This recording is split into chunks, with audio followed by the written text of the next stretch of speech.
po tapo inga le tunu le nei o uli tala mo la no tapo mai mo mo tala tumua. O so swenga sa va ili le tulanga a fio o malo roino pare mia mo mo to fani sila a fia ya lato tute fatino. Manino mo le ai te fale anga ina o nga sambe o si o mia ile va o le manu anu yo ngote upolu. Ta longa to fitu swafa pasifika longo longo a o la fa auru de no fanga o swafa la uro le kapi. E o kilani pa pomaya e fala terreno e tala. E to faya pare mia mo mo ni sila sama to ya fia inga singa se o fatino la tu tute. E to lua sa ma liwa o no foia le ofista. To tasi sa ma liwi sina taimi mun muliane talo na tu o le ofista. Ma le pare mia mun muli sa ma losi telele tango fio le ava ma losi. I taimi piro ta ua. E se tasi o milo sanga sa e ta pa ele to eva ve faio se pa inga palota. Ma i ua nea ili faya inola na pati. I le taimi nei, o se tala o tu sia le lo minga le soi fomaro lo ina ale New Zealand Medical Journal. O tapa ai mo se isi so tuenga fai ia fianga ola maloloina o pare mia mo moa. Ma tilo ia i pesa sa tau. O na fai ini fa se ngana mo la to wola maloloina. Ai le ave ma pare mia ai po le temi sa no fo ia ile ofisa. Sa tilo ai fo ia tungulunga ia ulongolango sa la to mafai. O na la to fa tu ma wina pea la to tai il to finga. Ai le o lava se anga ba ai fa tino ni nga luenga i pa la fia lea. O le tulanga monio la to wa fianga sa iai.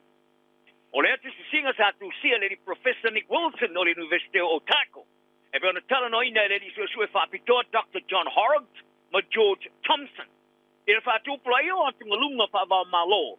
O si o mea ia pianga hola maroro ino tai. Ai patino lea i le vai teimi o le maulunga na inga whaportiki whawa malo. O pāne mea mo mua tō whani sila sa ta waile solonga i tua o lo latu le lei. E taita i eile tunu, mali ma taita inai, i whai unga whai marifa te mala. O Sir Joseph Ward, sa maliu le fisi marifa tau sanga to aono vai aso, taron tu umuni male ofisa, ia me la feivisa lau tō spulu. Joseph Savage, sa maliu ave ma pare mia le solusu fito mati a feivisa lau pa spulu, i le matua e ono sulval tau sanga. Norman Kirk, sa maliu ave ma pare mia le lima sumatasi tau sanga, ia au kuso a feivisa lau fito spulu. Ma le asa pai Sir Robert Muldoon ta wha moe ini vai la au wha po mai. Ai mai sele malo si telo le tango fio le ava malos. Ta ma po ile lusi o le te inga i la fe i te lau palu spurpaa. O le whai ngā malo le national sa te ia Muldoon le sa latu av ese ina i le a ia o tanga te sa mo sa stoi fua. I le vao le a fe i te lau lusi spurpaa ma le a fe i te lau pas mriva e a vea imsi teni New Zealand. E tu sai mar fai ungar pa maslongo fa asistiria per tanele Privy Council ele a feivse la over sumale lua.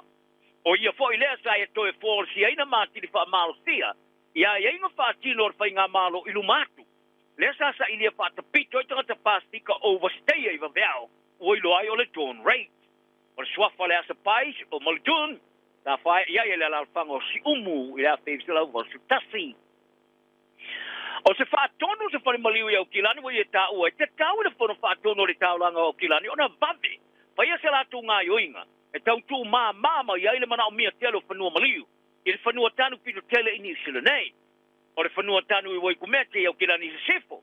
Wa tāo fia le temi nei i le whaata wino ni whanua maliu, mō tangata maratua. Te i au lia le lua whima le lua fulfitu. I le temi e toi whao popo i le isi valsela wa whanua maliu, wa whaata o toina.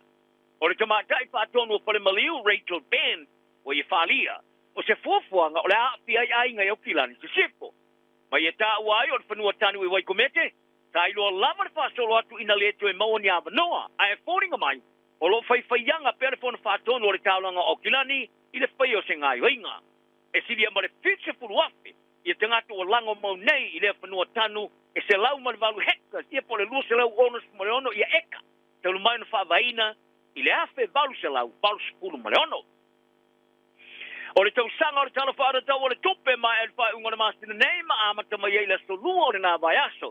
O le tō tele o tangata kiwi o le wha popo se leni a latu o te tupe. A perila sa mua e amata e no wha marosia wha apse ngana o au wha le tau sanga o tupe maua. Ma le teime si iti ai e tupe o benefiti maua. Ma le si iti o te tongi pito maua lalo.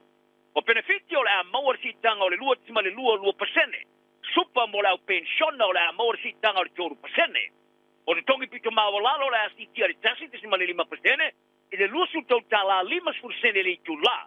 leo la manu ia le baule bals pu wafe te lau fast pu limafe o te ngata whainga rua ngai ni sila e ula vonei si tanga i le olaina tutusa ma le tongo tāra toi whanga o e nei o laina tutusa lea ma le malienga sa e o ina le whainga malo so fatasta le New Zealand First ma le National Wadi ele te mai tai minister so tanga for whainga rua ma le saonga le Mulbrook Van Velden o lo tau whale leia lama le tama ainga le tunu ma i le temi umio le mawulunga o tupere tongi tului ma le taunga ta o loa e le ngata le si tanga o benefiti ma le tongi pitu mawulalo le aiai ai amata mai ai foi ma le si tanga o le tisi o i le aso lua se fulu ta lao le asi tia i le pili o le tisi a inga le masina le tau tanga nei ma le lima ta lao le whaapopo ia i le masina mo le isi pātou sanga e so wai o loni mo to mai kia onga o le aiai sina si tanga i tupe toi tongi le a fia le tose la fish fu wafe o te mai kia onga e whai aloni i le tusa mani tā la lus fu sene i le vai atu e whaapopo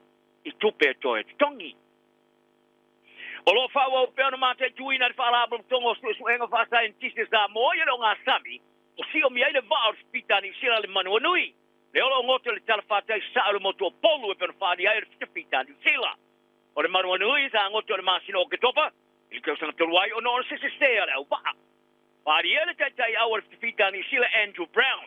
O lo fao lava na mata i tu man to ai palabra tonga i le o ngā sami lo si o mi ai le vangoto.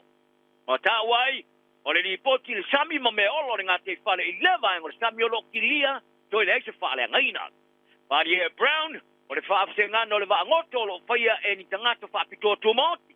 E au fiai masu o suenga o au male se o si o mianga o le ngā te whale o si o mi ai le manuanui.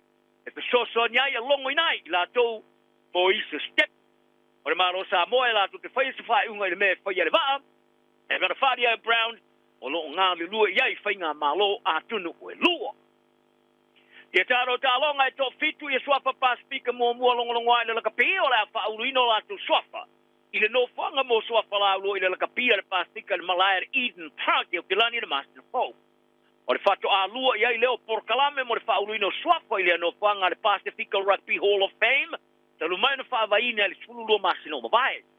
O le tamata i te alo afa mua lau la kapia le Black Ferns and New Zealand, Monic, hero wa anaa. Ia se ulua i tamata e yeso na tupanga Pasifika. Ta mua manu malo le tau i le tangta alo le tau sanga le kapia le rangi le luafe ma le rufulua. Wao fiai, luafe ma le lua. Wao fiai, ia i la tau ala wha uru sofa. Ta avea masuyo le awa le Black Ferns, ta manu malo i tamu sanga le ipo le rangi tamata i o le afe i salau isu valu, ma le lua afe ma le lua. O isi swa po le au kiai, o le sui mo le All Blacks, ma le manu sa moa, pe stola iwa inga tuinga mala. Sui mo le Wallabies, vili ami ofa henkawe, tui o le awa tonga ia malakai ala timi. Sui mo le All Blacks, la oli Sir Michael Jones, ia ma le ulua tangata Pasifika sa kaptenina le All Blacks, pa longo tana umanga, ma le winga fiti, Jeremiah Fine.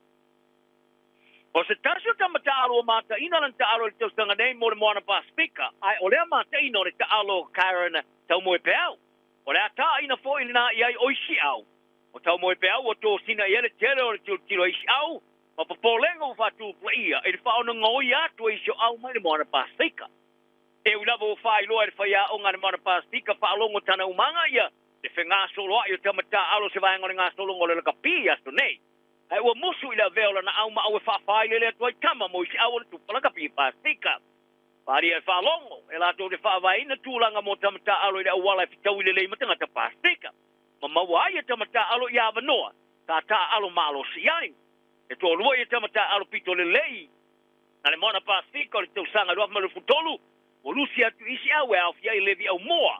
Ta saini atu le Crusaders, ma Timothy Tava na wai, ta ngai atu i le Highlanders. Tau moe whelau e te moe i le wingi, e mai ale la tu whengainga mana Pasifika i le luafe manelu, wono.